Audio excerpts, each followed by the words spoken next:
नमस्कार, मैं जितेंद्र चतुर्वेदी। क्या दिल्ली के शराब घोटाले में जो लेन देन हुआ उसका कुछ हिस्सा चार्टर्ड फ्लाइट के जरिए हैदराबाद से दिल्ली आया?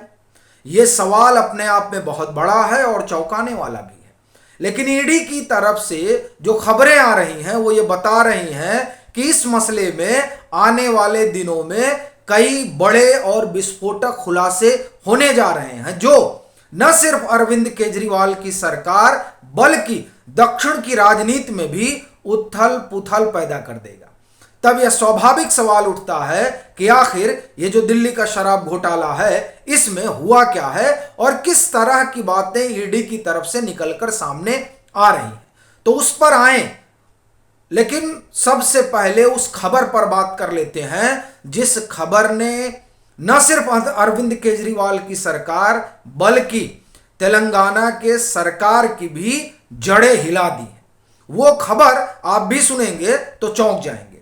आपको ध्यान होगा कि राघव रेड्डी जो है वो इसी मसले में हिरासत में है और उनके जो पिताजी हैं एमएसआर वो वाईएसआरसी के सांसद हैं और वो जो है यानी राघव रेड्डी के पिताजी और वाईएसआरसी के सांसद एमएसआर वो सरकारी गवाह बन गए।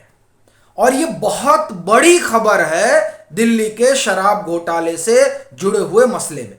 वो इसलिए क्योंकि जो तमाम चार्जशीट वगैरह आई है एजेंसियों की, उस चार्जशीट में और जो खबरें हैं उसमें ये बात साफ लिखी गई थी कि ये जो सांसद महोदय हैं ये जब ये न्यू एक्साइज पॉलिसी आकार में ले रही थी तो उस दरमियान ये आम आदमी पार्टी के कई दिग्गज लोगों से दिल्ली में मिले थे और इस न्यू एक्साइज पॉलिसी में उन्होंने भी अपनी रुचि जाहिर की थी। शुरुआती दिनों में जब इसकी जांच पड़ताल हो रही थी तब ये लोग डिनाई कर रहे थे, लेकिन अब जो कुछ भी सूचना है इस दिल्ली के शराब घोटाले से जुड़े हुए मसले में उसे वो एजेंसी के साथ यानी ईडी के साथ साझा करने के लिए तैयार हो गए।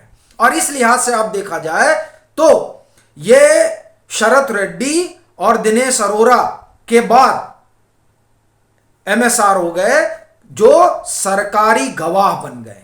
अब आप समझिए कि एमएसआर के सरकारी गवाह बनने के बाद से सबसे बड़ा संकट अगर किसी के लिए खड़ा हुआ है तो वो है के कविता।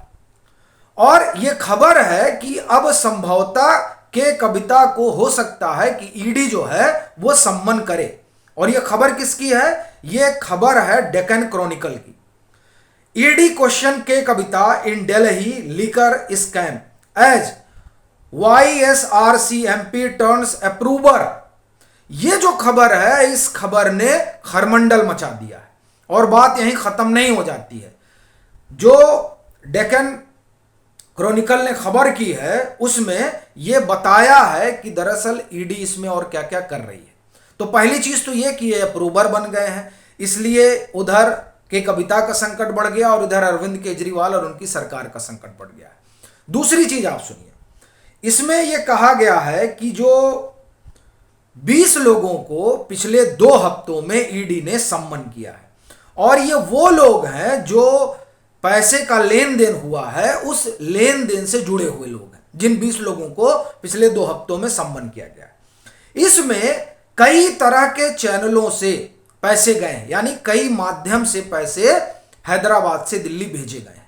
चूंकि साउथ लॉबी के ही फेवर में ये पूरी न्यू एक्साइज पॉलिसी बनी तो वहीं से जो है वो पैसे आए और वो पैसे कई जरिए से आए।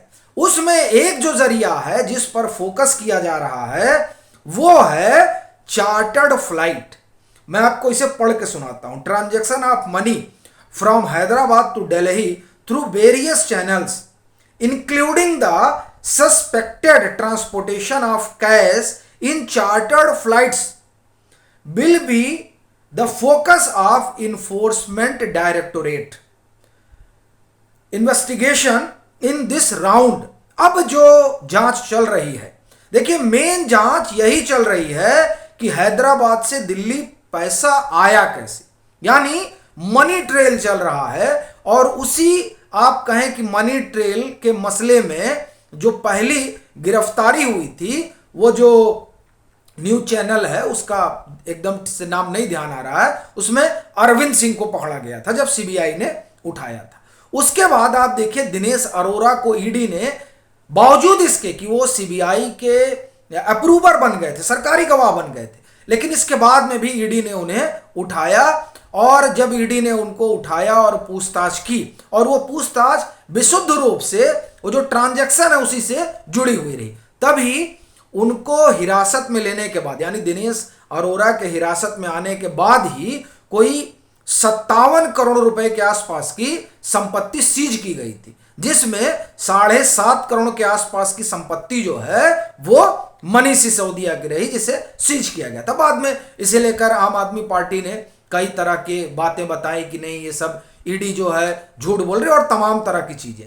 लेकिन अब वो झूठ बोल रही सही बोल रही वो तो एक अलग मसला है, लेकिन इतना जो है वो सीज किया गया। कब किया गया? जब दिनेश अरोड़ा को हिरासत में लिया गया। और अब आप देखिए कि अब किस मसले में ये लोग अभी आगे बढ़ रहे हैं कि क्या जो पैसा है हैदराबाद से दिल्ली वो कई रूट से गया, तो क्या उसमें चार्टर्ड फ्लाइट के जरिए भी गया? इस पर भी जांच चल रही है। और इसी बीच एक खबर इसमें यह भी है कि 2 रोज पहले, यानी हम जब ये खबर है 9 सितंबर की, जब हम आपसे बात कर रहे हैं, और 2 रोज पहले यानी 7 सितंबर को क्या हुआ है कि इसमें 2 days ago the Kavita auditor बुची बाबू was also summoned for questioning by the enforcement directorate, which is tasked with investigation of money laundering case and violation of foreign exchange rules। यानी बुची बाबू को भी 2 रोज पहले सम्मन किया गया, और जैसा कि इसमें मेंशन है और आप सभी लोग जानते भी हैं कि वो के कविता के ऑडिटर हैं। और दरअसल ये जो पूरा ताना बाना बुना गया था साउथ ग्रुप, और फिर उसमें कि एक कंपनी खड़ी की जाए और उस कंपनी में आप जो है अपना कोई आदमी खड़ा करिए और वो जो है इन्वेस्टमेंट करे इस न्यू एक्साइज पॉलिसी में। आप लोग सीधे ना आइए, यानी सीधे मत आइए, मतलब जैसे राघव मटुंगा सीधे ना आए, और उनके जो पिताजी हैं एमपी जो अब अप्रूवर बन गए हैं वो सीधे ना आए, के कविता सीधे ना आए, मतलब ये लोग सीधे ना, जैसे शरत रेड्डी, ये लोग सीधे ना आए, ये लोग अपना अपना फ्रंटमैन रखें, जिसमें अरुण रामचंद्र पिल्लई हो गए, अभिषेक बोनापल्ली हो गए, बुची बाबू हो गए। तो ये इस तरीके की जो योजना है वो दरअसल कहा जाता है, जो तमाम चीजें बाहर आई हुई हैं एजेंसियों की जो अपनी जांच पड़ताल है, जैसा एजेंसियों का दावा है कि उसमें सब जो है बुची बाबू ने पूरा क्राफ्ट किया।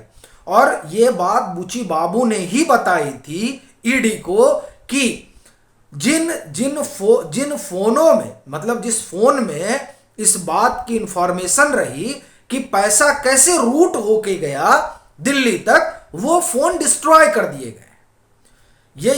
ये तमाम जो जानकारी जुटाई गई वो जानकारी दरअसल ये इन्हीं लोगों के बातचीत से जो पूछताछ हुई उसी से आया। और इसीलिए आप देखिए कि इस मामले में राहत मिल नहीं पा रही किसी को। क्यों? क्योंकि जो इलेक्ट्रॉनिक एविडेंस है, जो टेस्टिमोनी है, और जो और एविडेंस जो है वो कलेक्ट किए गए हैं, उस तीनों में को रिलेशन है। तो ये जो कोरिलेशन है, इस वजह से ये मामला जो है वो गले की फांस बनता जा रहा है।